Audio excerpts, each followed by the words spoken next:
competitive era, there is only one formula to crack GATE exam. That is doing hard work with full determination. You need to give few hours of day dedicatedly to your studies. Apart from that, it's better to look at previous year GATE question papers, analyze the pattern, see which topics are extremely important, what kind of questions are asked from those topics, and achieve zero failure in solving those kind of questions. In fact, practicing previous year questions would also improve your speed and time management skills. So, I have come here today with a detailed solution of all previous year GATE questions on Norton's theorem. Thanks for tuning in. You are watching me on our channel Crack Easy, the place to learn how to crack easy exams. And my name is Abhisha. I think we can start the session now. First of all, let's have a quick review on what is Norton's theorem. According to Norton's theorem, a linear active network consisting of dependent and or independent voltage and current sources and linear bilateral network elements can be replaced with an equivalent circuit consisting of a current source with a parallel resistor. The short circuit current across the load terminals is the value of that current source, and internal resistance of the source network looking through open circuited load terminals is the value of that parallel resistor. Got it? If you have any doubts regarding this theorem, please do watch my video on Norton's theorem. The link of that video is given in the description box, in which we had a detailed discussion on this theorem. If you don't know the basics, it will be tough for you to understand the questions discussed here. So I highly recommend please do watch that video first and start practicing previous year questions. Shall we go to first question? It's from GATE 2011. In the circuit shown below, the Norton's current in amperes with respect to terminals P and Q is dash. You can see the circuit here. Now have a look at 4 options given. Option A 6.4 minus J 4.8, option B 6.56 minus J 7.87, option C 10 plus J 0, and option D 16 plus J 0. Let us first analyze the network given in question. You can see it's a frequency domain network, which means the analysis should be done based on complex numbers. In fact, the topic frequency domain analysis is broad. So in this session, we will discuss only a part of it which is required to solve this particular problem. I will definitely do another video in which we will have a detailed discussion on frequency domain analysis of networks. Now let's have a brief discussion. Frequency domain analysis. We have a concept called impedance, which is a generalized circuit element that can be a resistor, capacitor, or inductor. The impedance is a vector quantity which has both magnitude and direction, and it depends on frequency. Now I will tell you the impedance value corresponding to each network element, such as resistor, capacitor, and inductor. Suppose we have a R ohm resistor. The corresponding impedance value is R ohm itself. On the other hand, the impedance value corresponding to a C farad capacitor is 1 by j omega c, where omega is the Aquila frequency. Finally, a L Henry inductor gives an impedance j omega L, where omega is the Aquila frequency. Alright, let's now come back to our question. Here we are asked to find out Norton current, which is nothing but short circuit current across terminals PQ. And for calculating that, we are supposed to short circuit these terminals. After doing, we get a circuit like this. Here we have an impedance J30 ohm corresponding to an inductor, minus J50 ohm corresponding to a capacitor, a 15 ohm corresponding to a resistor, and a 25 ohm corresponding to a resistor, and an independent current source 16 angle 0. Now you look at this capacitor. You can see a short circuit parallel path across it. Hence there is no significance for this capacitor. So we can remove that and get a circuit like this. ISC is marked as short circuit current. You can see at this point this current 16 angle 0 degree is getting divided between two parallel paths. This is our first path and this is our second path. ISC is the current through this path which is to be calculated. So we can easily calculate ISC using current division rule. Before applying current division rule, let's have a brief discussion on basics of complex numbers. A complex number can be expressed either in rectangular form or in polar form. In rectangular form, the complex number is expressed as sum of real part and imaginary part. I will give you an example for that.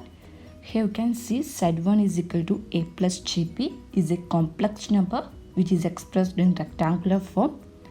A is the real part and B is the imaginary part. The same complex number Z1 is expressed as R angle theta here, which is the polar form, where R is the magnitude and theta is the angle. Let us now focus on how to convert rectangular form of a complex number to polar form and vice versa. Suppose we have a complex number A plus JB which is expressed in complex form. The corresponding polar form R angle theta can be calculated by using the formula R is equal to root of A square plus B square and theta is equal to tan inverse B by A. Clear? Alright.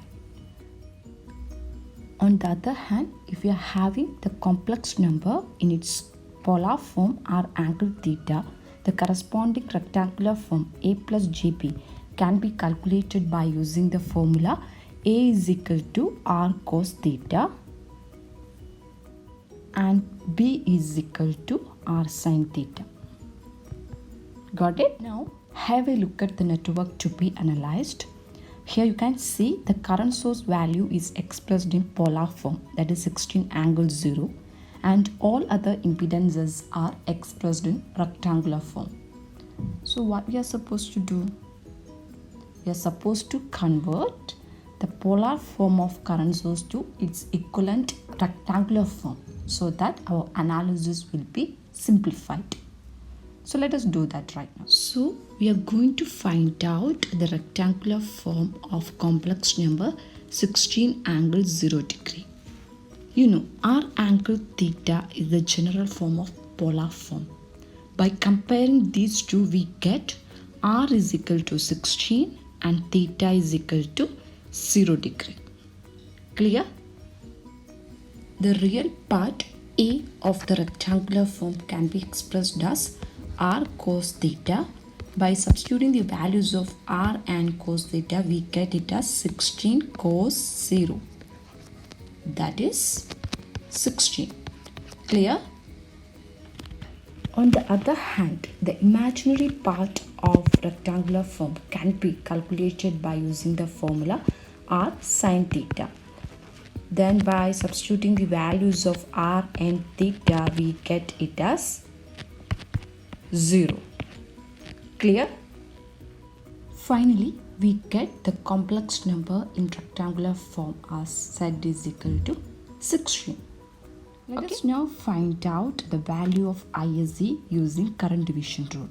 Based on current division rule, we can write ISC is equal to 16 into 25 by 25 plus J30 plus 15. That is, ISC is equal to 16 into 25 by 25 plus J30 plus 15. Then by rearranging this expression, we get ISC as 6.4 minus 4.8 G. Thus, our answer is option A. Hope it is clear. Let me now take you to next question. It's from GATE 2015. In the circuit shown, the Norton's equivalent resistance in ohms across terminals AB is dash. Circuit is given here for options. Option A 2.33, option B 1.33, option C 1.255 and option D 3.33. This is the network given in question. Let us connect a test voltage source V0 across terminals AB. So we get a network like this. I0 represents current through the source. Now the Norton equivalent resistance Rn or R equivalent can be expressed as V0 by I0. So what we are going to do is we are going to find out the values of V0 and I0, then substitute these values in the expression of R. For calculating the values of I0 and V0, we are going to write KCL at this node. By inspection, it is clear that the node voltage is V0 itself. At this node, we have one incoming current I0 and three unknown currents. The unknown currents are the current through this 4 ohm resistor, that through this 2 ohm and current through this 2 ohm. When we write KCL at this node, all unknown currents should be taken as outgoing currents. Now you look at this 4 ohm. One end of it is at potential V0 and other end is at 0 potential. Correspondingly, the current through this 4 ohm from node V0 to reference node can be written as V0 by 4. Similarly, one end of this 2 ohm is at potential V0 and other end is at 0 potential. Henceforth, the current through this 2 ohm in downward direction can be written as V0 by 2. Finally, one end of this 2 ohm resistor is at potential V0 and other end is at potential 4I. Hence, the outgoing current at V0 through this 2 ohm resistor can be written as V0 minus 4I by 2. Clear? By KCL, sum of currents entering at a node is equal to sum of currents leaving that node. Here we have one incoming current I0 and three unknown outgoing currents. So we can write V0 by 4 plus V0 by 2 plus V0 minus 4I by 2 is equal to I0. It is written here. By rearranging this, we get equation I0 is equal to V0 by 4 plus V0 by 2 plus V0 by 2 minus 2I. Here, the controlling variable I of this dependent source is defined as current through this 4 ohm in downward direction, which can be expressed as V0 by 4. That is, I is equal to V0 by 4. Then by substituting the value of I in the expression of I0, we get I0 is equal to 3 by 4 V0. As I told you earlier, the Norton equivalent resistance R equivalent can be written as V0 by I0. When we rearrange this equation, we get R equivalent is equal to 4 by 3. Clear? Thus, our answer is 1.33 ohm. That is option B. That's all about this session. Hope you all enjoyed it. Thanks for watching. Thank you.